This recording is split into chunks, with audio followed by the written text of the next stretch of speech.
Nuestros antepasados estaban muy ansiosos por comprender el mundo, pero no habían dado todavía con el método adecuado. Imaginaban un mundo pequeño, pintoresco y ordenado, donde las fuerzas dominantes eran dioses como Anu, Ea y Shamash. En este universo, las personas jugaban un papel importante, aunque no central.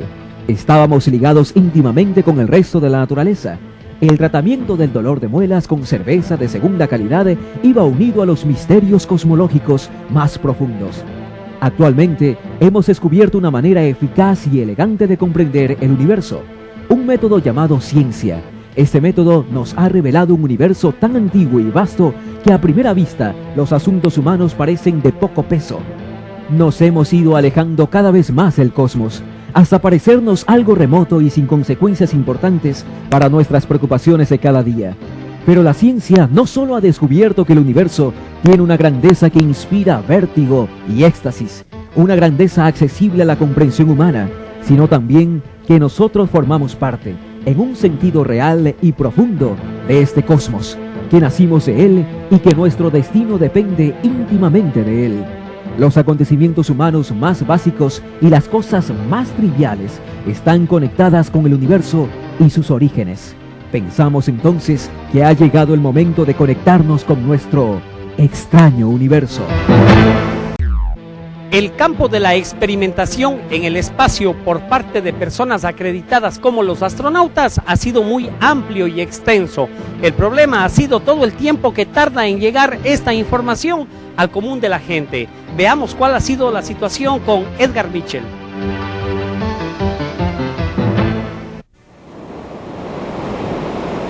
Edgar Mitchell es uno de los 12 astronautas que han pisado la superficie lunar y que han visto girar a la Tierra silenciosamente en el espacio. Mitchell vive a pocos kilómetros del Centro Espacial Kennedy y su importante torre de lanzamiento. Tal vez es apropiado porque el viaje que comenzó aquí para Mitchell en el año 1971 cambió su vida en una forma profunda y mística. Aunque mucho se ha escrito sobre el desafortunado viaje del Apolo 13, el viaje de Mitchell en el Apolo 14 no fue menos histórico. Edgar Mitchell, Stu Rosa y el comandante de la misión, Alan Shepard, tenían algo que demostrar. Esta misión tenía que culminar con éxito si la NASA deseaba continuar con el programa espacial. Cuando los motores de la nave comienzan a rugir y sacudirse, preguntamos a Mitchell, ¿siente algo o están perdidos en el momento? No, uno siente algo. Lo comparo con un subterráneo vertical. Esos enormes motores tratan de mantener el equilibrio durante el empuje y uno siente que ese movimiento sube a través de la estructura y luego hay una gran visualización. Ya estamos en camino. ¿Cuándo fue la primera vez que tuvo un momento para reflexionar? Durante los periodos de descanso teníamos tiempo para reflexionar, para ver un poco por la ventana y decir, ¿qué estoy haciendo aquí en este magnífico cosmos, viendo a la Tierra allá afuera, viendo a la Luna a lo lejos? Vaya, miren esas estrellas, son 10 veces más de las que se ven desde la Tierra. Es una maravillosa experiencia ver el universo desde esa perspectiva. Apolo 14 fue una misión que siguió todos los cánones, pero lo que Alan Shepard y Stu Rosa no sabían es que junto con los experimentos científicos ordenados por la NASA, Edgar Mitchell realizaba por su cuenta y en secreto un extraño experimento. Pues Mitchell era un astrofísico por entrenamiento, pero un estudiante de lo paranormal por deseo propio. Le preguntamos cuándo empezó a hablar de estas cosas que tenían que ver con la percepción extrasensorial y en qué se basó o cómo empezó. Al principio yo era muy escéptico, me sentía distante de todo esto, hasta que me pasaron algunas cosas que me impulsaron a examinarlo. ¿Cómo cuáles? Algunas personas que respetaba me dijeron que lo considerara. Existen cosas de las que tal vez no estaba enterado, así que empecé a leer y descubrí que los trabajos de varios científicos eminentes habían sido descartados. Eso despertó mi curiosidad. En un cráter lunar llamado Far Moro, Mitchell y Shepard plantaron la bandera americana, recolectaron muestras de minerales y luego, sin consentimiento ni conocimiento de la NASA, Mitchell dio inicio a la única prueba psíquica interplanetaria del mundo. Intentó comunicar telepáticamente una serie de símbolos de percepción extrasensorial a centenares de miles de kilómetros en el espacio, a un grupo de amigos y a un psíquico profesional. Resultó que el profesional tuvo un éxito significativo, pero también le informó a la prensa lo que hicimos. ¿Qué le impulsó a realizar este experimento a bordo del Apolo 14? Es mi naturaleza, creo. La duda era si esto es real y si es algo que la ciencia dice que no es real, pero es real. Así que nosotros, como científicos, en el sentido más puro, intentamos descubrir lo desconocido y somos negligentes en lo que hacemos. Eso me intrigaba. Desde el momento en que dejó la superficie lunar, todo fue diferente para Edgar Mitchell. Él fue un astronauta, fue comandante naval y consiguió un doctorado en el MIT, pero la prensa lo calificó como excéntrico por su experimento de percepción extrasensorial. Sin embargo, las críticas no han tenido consecuencias, pues Edgar Mitchell volvió a la Tierra como un hombre renovado. El suceso básico es ver a la Tierra así, en un cosmos así, y lo experimenté, al igual que otros, sintiéndome asombrado, como si saliera de entre los árboles y viera el bosque. Una experiencia desde la cima de una montaña me hizo darme cuenta de que lo que había aprendido sobre nosotros tenía fallas, y creo que como buen científico y buen explorador, eso no encajaba con mis respuestas, así que quise averiguar por qué mis respuestas eran equivocadas. Desde que terminó su viaje de 800,000 kilómetros de ida y vuelta a la Luna hace más de 25 años, Mitchell ha estado realizando un intenso viaje interior de descubrimiento. Ha escrito un libro de sus experiencias titulado El Camino del Explorador. En él habla sobre sus controvertidas ideas sobre el origen de la conciencia y el poder de la mente. También revela su creencia de que no estamos solos en el universo. La vida evolucionó en todas partes del universo, donde las condiciones físicas fueron lo suficientemente benignas para permitir la evolución de formas vitales. Y eso significa que es omnipresente en el universo, no solo en nuestro pequeño segmento del universo, como antes creíamos, tanto en la ciencia como en la religión. Irónicamente, este astronauta creció y nació en Roswell, Nuevo México, y en su libro, Mitchell afirma que lo que se estrelló ahí en 1947 no es lo que la Fuerza Aérea insiste. Él afirma que hay aparatos y criaturas extraterrestres.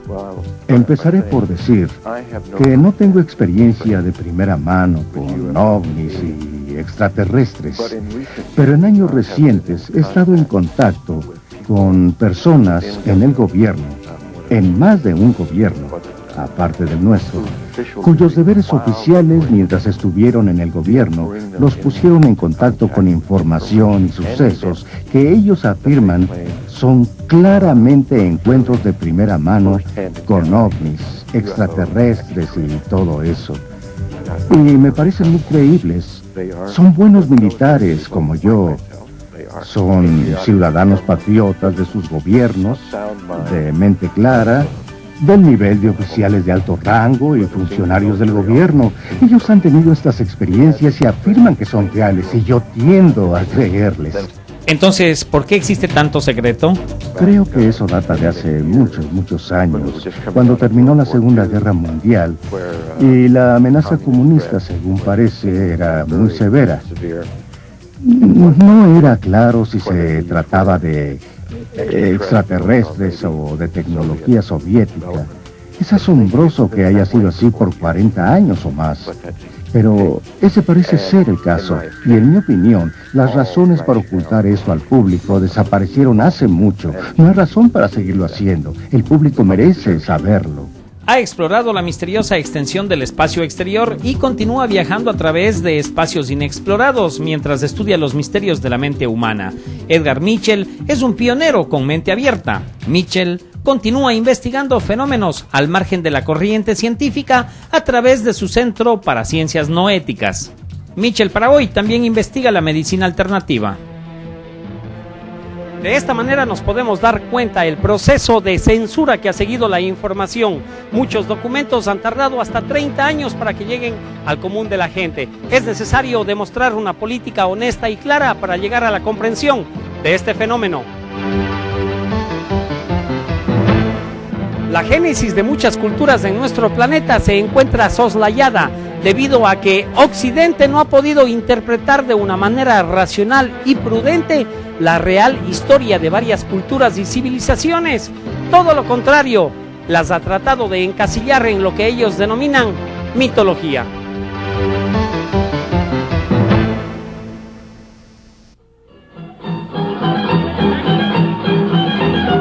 Países como el nuestro, Ecuador, tienen una historia rica en leyendas y mitos que nos hablan no solo de ancestros culturales propios de nuestras razas indígenas, sino también de sus creencias religiosas, sus costumbres, su cultura, todas aquellas cosas que algunas veces son inexplicables, pero quedan grabadas en la memoria de quienes las presencian y son transmitidas de generación en generación, tomando un aspecto casi sobrenatural, emergiendo como leyenda del pasado de un pueblo.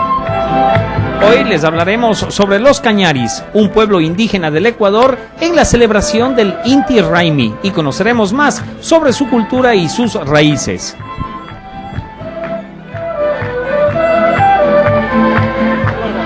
Ese es nuestro fundamento principal donde vamos avanzando, pues que a través de la educación bilingüe, a través de las organizaciones campesinas provinciales, nacionales nos están apoyando y allá nos queremos llegar, pues porque siempre, allá vemos también, por ejemplo, en estos momentos vemos que hay sacerdotes y también hay politiqueros que siempre, sacerdotes también, por ejemplo, hay muy pocas personas que sienten ser apóstol y quieren también llevar a un consentimiento de una conciencia donde que sufrimos, ¿no? Pero también hay digamos, sacerdotes que solamente son conformistas, y allá nos vamos un poco ver cómo cogemos también, queremos ellos también nos razonen y que nos den cuenta cómo debe ser un gente de pueblo, sino que sean verdaderos apóstoles, ¿no? Las estampas de la cosecha de arroz. Pero a pesar de toda la influencia que ejercen diversas religiones sobre estas culturas indígenas, lo que se está efectuando en actualidad es una imposición de la religión.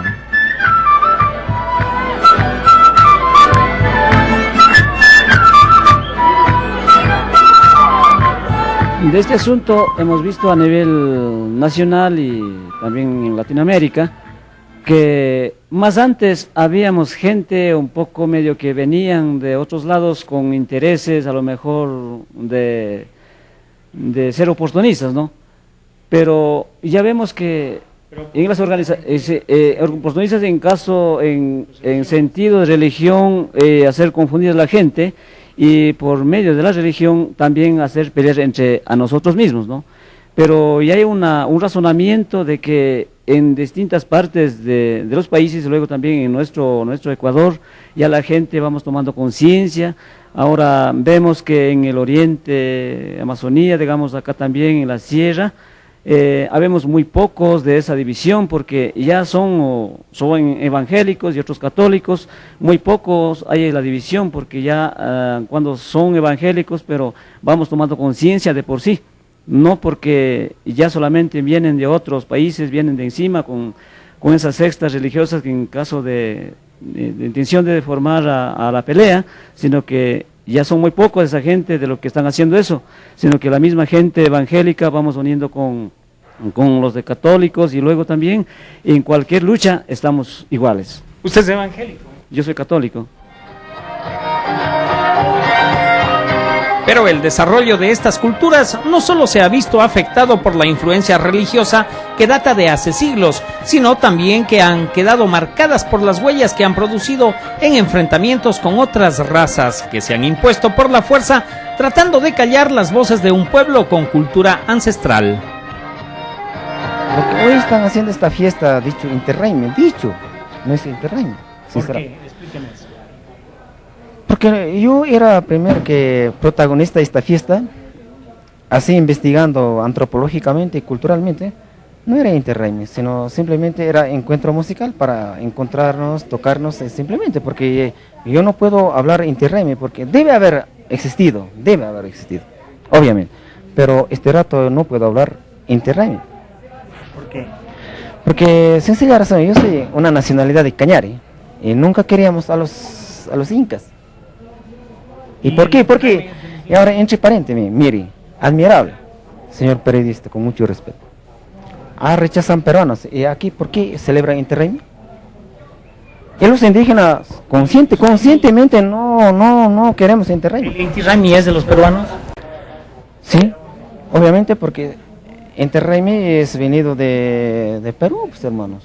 Con los incas. Claro, con los incas. Los incas vinieron a invadirles a ustedes, a atacarles. No como españoles.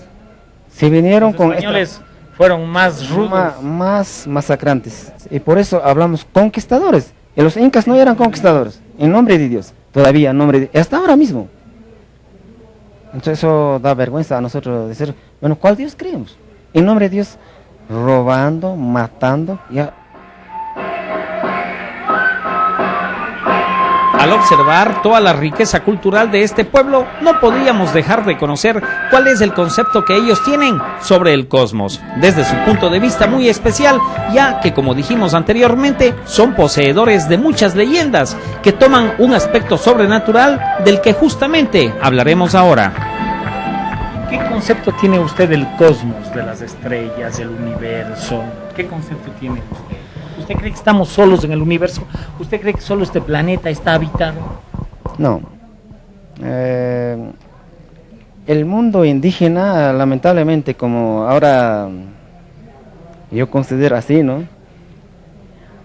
500 años a nosotros han virado, como decir, a la cabeza han puesto abajo y las patas arriba.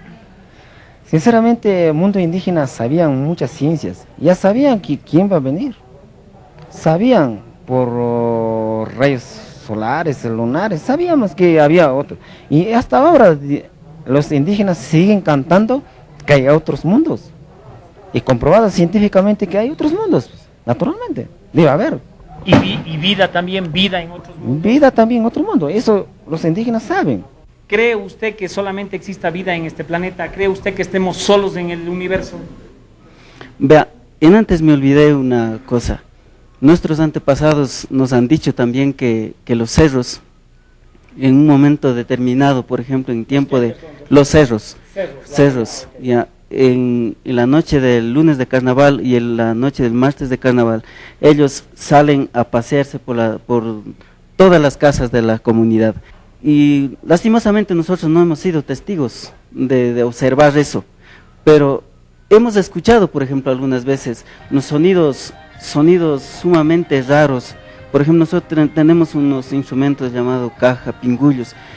Conocemos esos sonidos, pero a veces se escuchan sonidos sumamente raros, que no pertenecen a instrumentos nuestros, sino ya son instrumentos más, como les decía, más más bien instrumentos rarísimos que ya son de la gente extraña.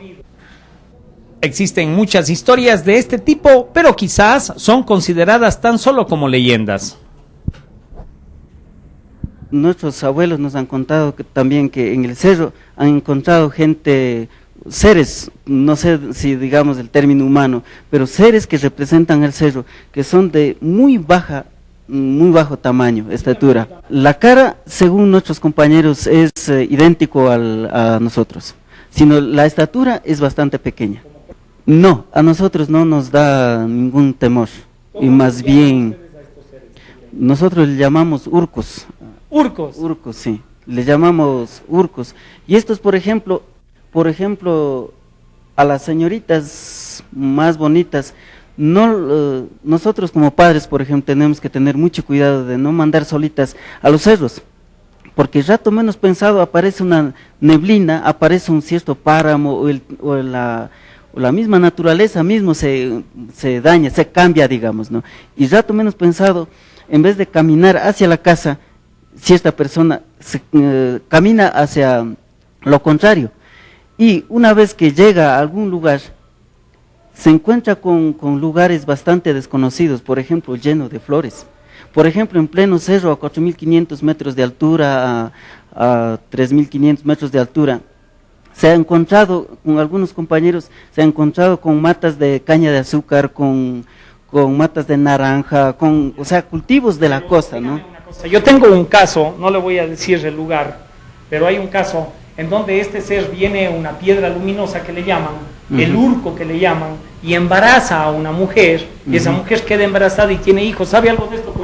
Sí, aquí hay muchísimas historias de eso. Pasaremos hablando días sobre esta cuestión de la actitud de los cerros. Hay cerros que le embarazan a las personas. Por ejemplo, hay el arco iris también que le embaraza a las personas. En nuestra comunidad mismo tenemos un cerro llamado Pucunchi, ¿no? Y hay un sectorcito de hierbabuena que llamamos, pues, ahí vemos que son dos mujeres casadas, pero tienen sus hijos medio como ya sucos, digamos, ¿ya? Blancos, con pelos rubios, casi, a lo mejor desde en el inicio, cuando el marido, como somos malentendidos a veces, tuvo celos a la mujer. Pensó él a lo mejor que la mujer estuvo por ahí, fue a tener una relación con algún mestizo blanco, ¿no? Eso tuvo un problema, ¿no? Pero no fue así, sino natural a lo mejor eso es natural. Nosotros tenemos una coloración normal para ser indígenas, pero estos compañeros, a pesar de ser hijos de padres indígenas, todo el pelo es blanco amarillento, digamos, ¿no? Todo el cuerpo también es de color blanco. Entonces, como dice mi amigo, los ojos celestes también, bien bastante rubios, y ellos tienen una gran dificultad en caminar en el días del sol, tienen problemas de visión, pero ellos viven en la misma comunidad. Han contado los padres que ha habido ciertos momentos que ha habido celos, ¿no? Celos entre marido y mujer, inclusive problemas, pero ahí por la noche hay una especie de reflejo del urco, ¿no? Del cerro, que dice: cuidado, no hagas daño, no estés maltratando a la mujer ni al hijo, porque él representa, él es como decir mi hijo, ¿no? Representa al cerro. O sea, ha habido ese tipo de aclaraciones de parte del personaje del cerro. ¿Realidad o leyenda? Estos testimonios que nos han relatado indígenas cañaris el día de hoy reflejan no solo una gran riqueza cultural, sino también las bases de una identidad autóctona que lucha por mantenerse a flote en una sociedad que aún busca explicaciones lógicas para sus historias.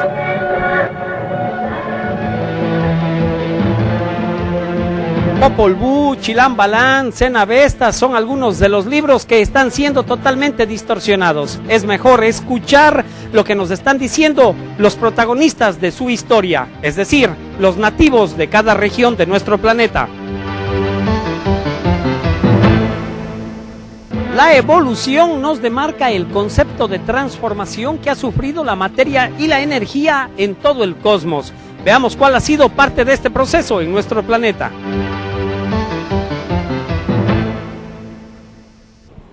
A mediados del siglo XX, el programa de investigación del Año Geofísico Internacional de 1957 a 1958 proveyó nuevas formas de observar al mundo como planeta. Estimulados por este programa, los científicos exploraron y trazaron un mapa del fondo del océano y reunieron información que los conduciría al descubrimiento de un mundo mucho más dinámico del que ellos imaginaban.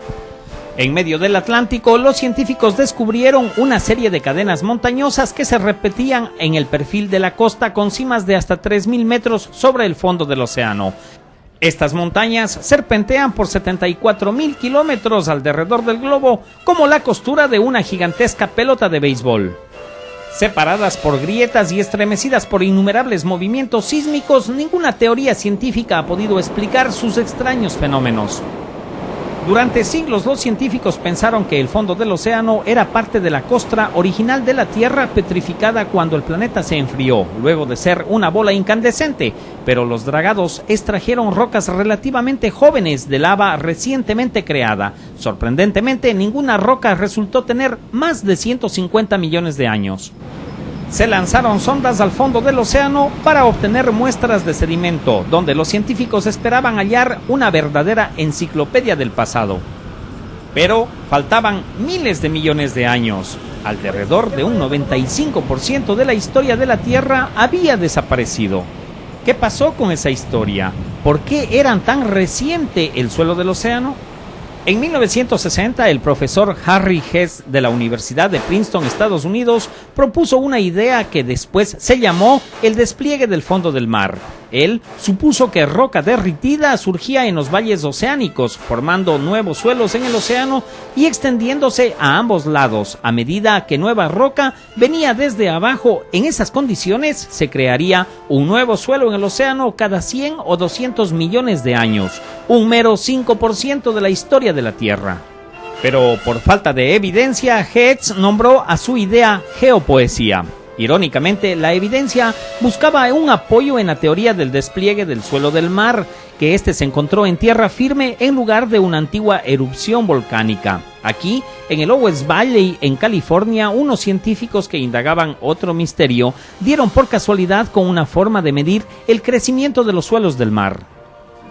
Cuando la lava se enfría, actúa como una brújula estabilizándose en la dirección del norte magnético, pero en varios lugares la lava congelada apuntaba hacia el sur. ¿Cuál era entonces el significado de esto? ¿Acaso las rocas de algún modo cambian su magnetismo? O más fantástico aún, ¿puede el campo magnético de la Tierra cambiar de dirección? Desde 1956, Alan Cox de la Universidad de Stanford en California y Brent Tell del Instituto de Investigación Geológica de los Estados Unidos han explorado este misterio. Nuestra idea fue recoger muestras de rocas de todo el mundo para observar su contenido mineral, su paleomagnetismo, sus edades y comparar todos estos elementos. Si algunas rocas estaban magnetizadas hacia el sur porque contenían ciertos minerales, entonces todas las rocas magnetizadas al sur deberían contener los mismos minerales. Y si fuera correcta la teoría de un cambio de campo magnético, encontraríamos que las rocas de todo el mundo mostrarían este fenómeno al mismo momento geológico. Veamos qué hay aquí. Para que el experimento sea preciso, los científicos deben encontrar lava inalterada desde el momento de la erupción. La hipótesis de inversión del campo magnético era fascinante, ya que envolvía a la Tierra en su integridad, un fenómeno global. Y pensé que era impresionante que el campo magnético de la Tierra pudiera haberse invertido. No había prueba de ello, era solo una idea. Para obtener las muestras de lava, se utiliza una perforadora de diamante. En el laboratorio, estas muestras son fechadas y medidas cuidadosamente para determinar si están magnetizadas hacia el norte o sur, antes de extraer la muestra de soldaje. Cox toma nota de su orientación basándose en un conocido punto de referencia en las montañas de Sierra Nevada. Tal precisión es necesaria para más tarde poder determinar sin duda la dirección magnética de la lava. Aquí dice 281. Un buen lugar para desplegar el FLEXE, las brújulas de lava congelada, es aquí en Big Pine, California. Revelan que el campo magnético de la Tierra efectivamente dio un brinco hacia el sur hace 1 millón de años. ¿Qué es lo que pudo haber causado que el campo magnético generado en la entraña de la Tierra se invirtiera? Aún es un misterio.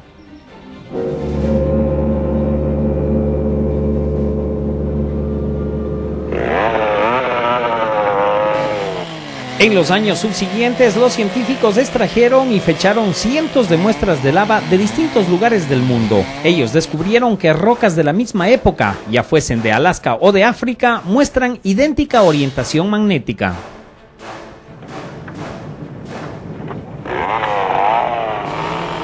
Esto condujo a la construcción de una escala cronológica de inversiones magnéticas que determinó estos cambios. Hacia 1966, el grupo de Cox confirmó 9 vuelcos norte-sur en un periodo de 4 millones de años.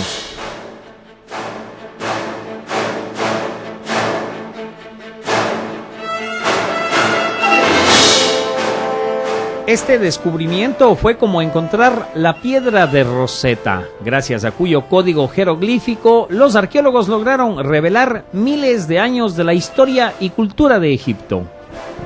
Pero los geólogos que ayudaron a resolver el misterio de las alteraciones magnéticas no estaban conscientes de que su clave de cambios también revelaría una valiosa y dinámica historia de la Tierra.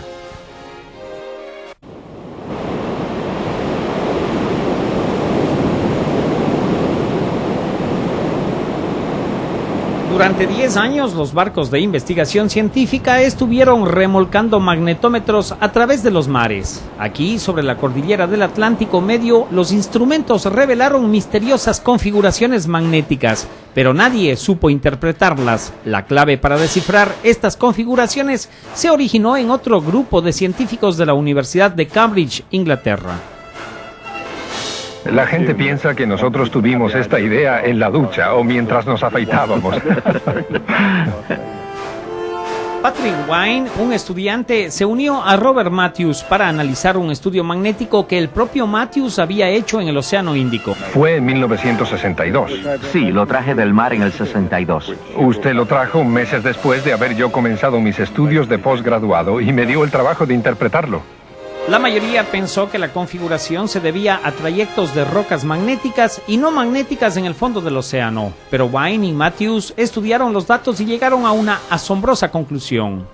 ¿Sería posible que las franjas de la configuración sean antecedentes petrificados en una nueva corteza del océano del tiempo cuando el campo magnético de la Tierra apuntaba alternativamente hacia sur y norte?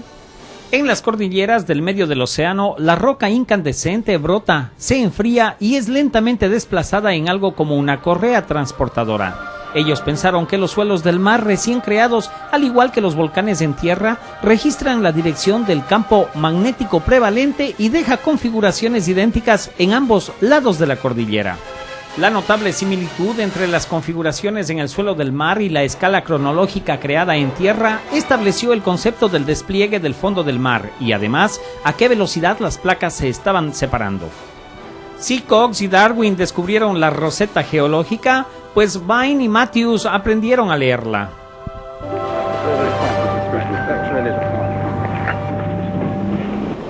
En 1968, un barco equipado para investigación científica, el Glomar Challenger, fue al Atlántico Sur. Allí extrajo muestras de ambos costados de la cordillera del Atlántico Medio. Análisis de roca y fósiles marinos traídos a la superficie comprobaron que el suelo del mar se envejece progresivamente a medida que se aleja de la cordillera. Las perforaciones del Glomar proveerían la primera confirmación positiva del despliegue del fondo del mar, más de 2 centímetros por año. Así, la geopoesía ha pasado aparentemente a ser georrealidad. Unos 650 kilómetros al sudoeste de las Azores, los científicos se preparan para una aventura extraordinaria. Los sumergibles franceses Chiana y Archimede, con el Aldin de los Estados Unidos, les darían la oportunidad de observar de cerca el despliegue del fondo del mar.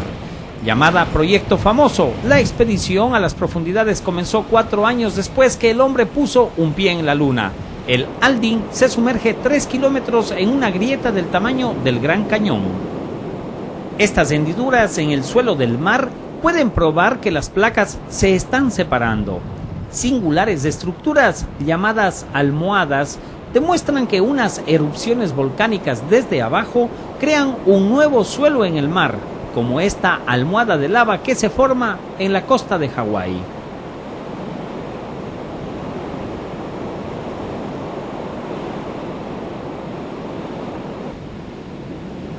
Los fuegos de la creación arden bajo el mar.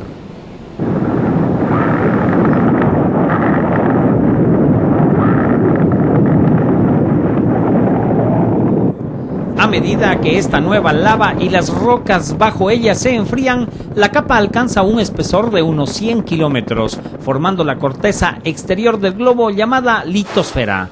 Numerosos movimientos sísmicos superficiales se registran a lo largo de esas cordilleras submarinas y algunas más profundas en los bordes de algunos continentes y bajo altas montañas como los Andes y los Himalayas.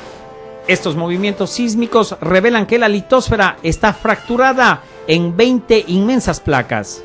Aquí la placa africana, la placa indo-australiana, la placa del Pacífico. Este lago de lava es un ejemplo de cómo estas placas flotan sobre un estrato parcialmente derretido incandescente bajo la litosfera.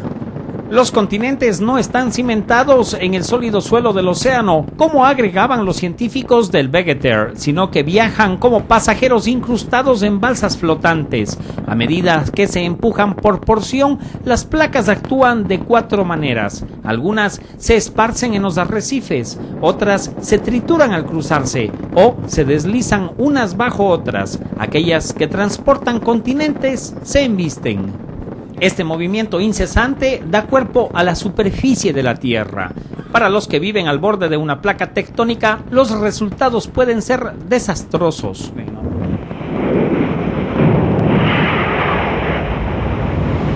Esta sorprendente película se filmó durante un terremoto en Japón en mayo de 1983.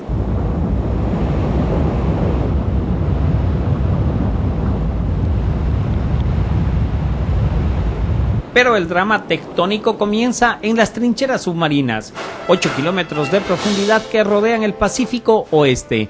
Aquí, la placa del Pacífico, en constante movimiento hacia el oeste, se sumerge bajo el continente asiático, comenzando un violento y complicado viaje de retorno al interior incandescente del globo.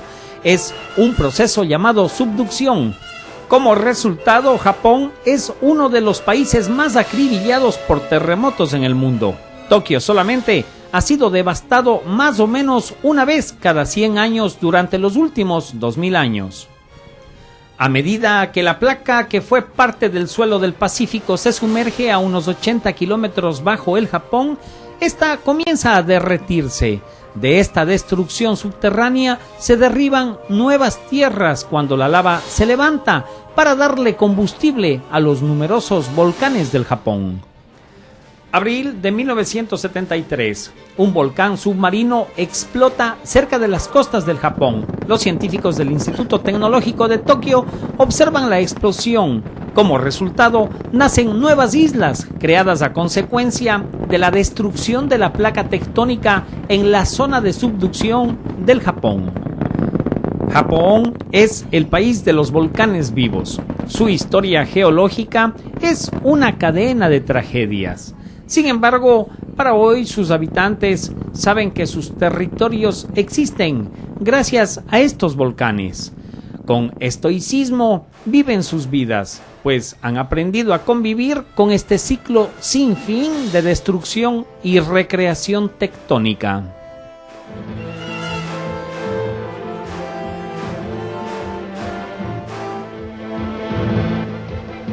La transformación de los elementos está siendo una parte vital dentro de este proceso de evolución misma de nuestro planeta. Necesitamos una mente abierta para comprenderlo.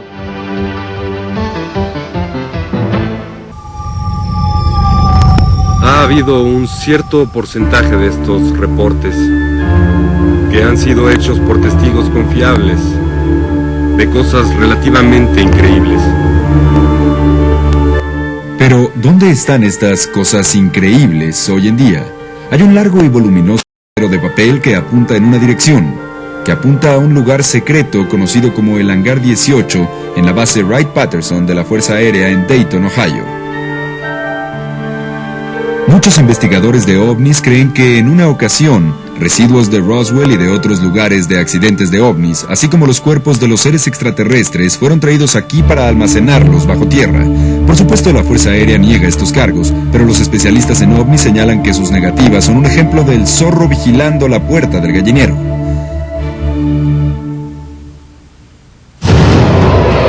Pero ¿por qué el Hangar 18? Cuando había bases desiertas más cercanas a los lugares originales de los accidentes. ¿Por qué transportar los restos a una base a miles de kilómetros de distancia? Hubo varias ventajas para utilizar Wright-Patterson, según el profesor Michael Schwartz. Wright-Patterson tenía muchos elementos asociados a él. Tenía una base de la Fuerza Aérea estándar en el campo Patterson y tenía una gran facilidad para hacer pruebas en Wright Field. En medio de los dos campos también tenía algo único de nuestro gobierno, y eso era la Organización de Inteligencia Técnica, la llamada TED-2 o la División de Tecnología Extranjera. Durante la Segunda Guerra Mundial, T-2, la División de Tecnología Extranjera, recibía cohetes y naves alemanes colisionados. Su trabajo era invertir la ingeniería de la nave. Los cuarteles de T-2 estaban supuestamente alejados bajo tierra en un laberinto de laboratorios secretos en Wright-Patterson. Este es el tipo de división que habría sido adecuada para usar en la investigación de ovnis y que se convirtió en el hogar de los proyectos Signo y Libro Azul. Los rumores sobre que secretos de ovnis se habían guardado aquí se volvieron parte del folclore de Dayton, Ohio. En una serie de nuevos reportes, el confiable Carl Day se dispuso a descubrir si algunos de los rumores eran ciertos. Recientemente investigamos el hangar 18 y particularmente la conexión entre Roswell y Wright-Patterson. En julio de 1974, testigos del accidente de Roswell vieron a personal militar cargando residuos en camiones y llevárselos con un destino desconocido. Descubrimos que los restos de Roswell, probablemente, por lo menos una parte de ellos, sí llegaron a Wright-Patterson en ese tiempo. ¿Qué le sucedió? No pudimos encontrar ningún registro de eso, lo que nos pareció interesante. Sí, como sostiene la Fuerza Aérea, los residuos eran un globo para las condiciones climatológicas. ¿Por qué habría sido transportado en un convoy secreto desde Roswell hasta Dayton? Y una vez allí, ¿por qué desaparecieron los reportes de un globo para las condiciones climatológicas? La respuesta puede estar aquí, con Alfred Ledding, un ingeniero que después de su retiro de T-2, recibió una patente de los Estados Unidos de Norteamérica para este extraño diseño de un platillo volador. Al Ledding pudo haber sido influenciado en su diseño por una tecnología de tipo extraterrestre, porque cuando vemos su diseño, es una nave de aspecto bajo, como con forma elíptica, con dos pequeñas aletas en la parte de atrás que fue tomada muy seriamente por la Fuerza Aérea. Fue durante la estancia de Ledding en Wright-Patterson que la Fuerza Aérea dirigió el proyecto Libro Azul. Es el único estudio de ovnis reconocido públicamente. Los especialistas en ovnis creen que el Libro Azul fue un simple encubrimiento diseñado para distraer la atención del trabajo real que estaban realizando bajo tierra. Según el sobrino del entonces diputado principal de la Procuraduría, Jack Donahue, se estaban realizando autopsias en criaturas humanoides, no humanas. Mi tío Jack tenía un despacho de seguridad secreto todo el tiempo que trabajó en Wright-Patterson. La historia más extraña que me contó fue el día que me preguntó si había oído de un accidente de ovni en Phoenix, Arizona. Dijo, tenemos los cuerpos del accidente. Dijo, bajamos al área helada del almacén. Supuestamente Donahue le dijo a su sobrino que fue conducido de una serie de enredados pasillos hasta un aula secreta. Había una mesa de acero inoxidable en esta habitación que estaba arreglada un poco como laboratorio. El hombre dijo, mire esto. Jack miró el cuerpo, me dijo que en ese momento estaban realizando autopsias completas a los cuerpos. La cabeza básicamente tenía la forma de una cabeza humana, solo que era más pequeña. Dijo, es mejor que no pasemos demasiado tiempo aquí, y salieron de la habitación. Traté de sacar el tema unos días después y dijo, olvídalo, olvida todo el asunto. Yo dije, ¿cómo que lo olvide? Respondió, solo olvídalo. Esto jamás pasó. Aún hay personas que creen absolutamente que los cuerpos extraterrestres y residuos de ovnis siguen en esta base y que estos se guardan en suspensión criogénica en alguna parte bajo el campo Wright.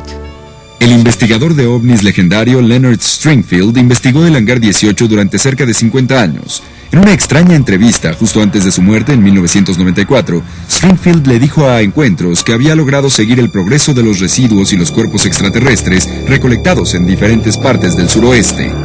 Al principio algunos fueron embarcados a zonas en Los Álamos y a las zonas sensibles del oeste, desde Albuquerque hasta Los Álamos, toda esa región de Nuevo México. Y con frecuencia había tiempo para análisis posteriores, por lo que eran enviados a Wright-Patterson. Me dijo una fuente de la inteligencia de aquí hace algunos años que había tenido 30 cuerpos extraterrestres bajo tierra solo en el campo Wright-Patterson hasta 1966. Y siguió habiendo reportes en la década siguiente acerca de que cuerpos extraterrestres continuaban almacenándose en Wright-Patterson. Uno de los descubrimientos más interesantes creo que es el hueso de mandíbula que descubrimos. Oficiales dentro de la comunidad de inteligencia de la Fuerza Aérea me han dicho que habían determinado en los años 70 que este era un hueso de extraterrestre. De cualquier forma no cuento con nadie que pueda confirmar eso hoy en día. Creo que la Fuerza Aérea está escondiendo muchas cosas. Están desarrollando en esta base muchos sistemas de armas supersecretas para el futuro. Esto debe quedar en secreto. Aunque emitieron una declaración que expresa que no hay restos de extraterrestres o de ovnis en esta base por el momento. El extraordinario trabajo que viene realizando la ciencia alrededor de toda la vida extraterrestre y la exobiología, como así se denomina, nos permitirá con el pasar del tiempo comprender más nuestra proximidad al entorno cósmico. No pretendemos con estos programas tratarles de convencer a ustedes de absolutamente nada. Únicamente les insinuamos que traten de investigar, porque el investigar nos acerca a la verdad y nos permite tener un conocimiento superior para manejar esta nueva era. Queremos pues agradecerles muchísimo toda la cantidad de correspondencia que hemos recibido y también las críticas, las mismas que nos permitirán mejorar y superarnos para entregarles a ustedes en próximas oportunidades un mejor trabajo. Por el momento, solamente queremos recordarles aquella frase que dice: no lo crea, pero tampoco lo niegue. Investíguelo. Investigar nos acerca a la verdad, nos hace más conscientes. Y mientras más conscientes seamos, más cerca de Dios estaremos. Soy Jaime Rodríguez para Evidencia OVNI. Muchas gracias. Buenas noches.